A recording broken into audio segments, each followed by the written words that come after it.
એટલે ભલા માણા તમને આસામમાં વોટની ચોરી લાગે, પશ્ચિમ બંગાળમાં વોટની ચોરી લાગે, પણ કેરળમાં નહીં.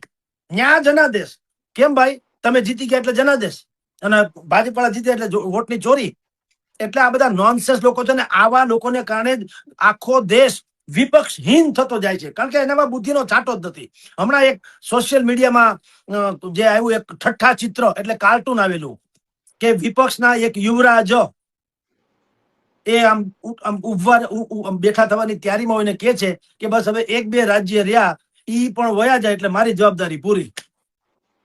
2 રાજ્યમાં સરકાર રહી, હવે ઈ પણ પૂરી થઈ જાય એટલે મારી આખી જવાબદારી પૂરી. લ્યો, જેને રાખ્યા યુવરાજને આખા દેશમાં પોતાની પાર્ટીનું શાસન જમાવવા, એવા 1-2 રાજ્યમાં રહ્યા હમ ખાવા પૂરતા, એટલે ઠઠ્ઠા ચિત્ર વાળા એવું સોશિયલ મીડિયામાં કર્યું છે કે બસ હવે 1-2 રાજ્ય રહ્યા છે, ઈ પણ પૂરા થઈ જાય એટલે કે કા ભાજપ કે કોઈ પણ બીજો પક્ષ એમાં સવાર થઈ જાય તો મારે આખી જિંદગી મારી જવાબદારી પૂરી. મેં સત્યાનાશ કાઢી નાખ્યો.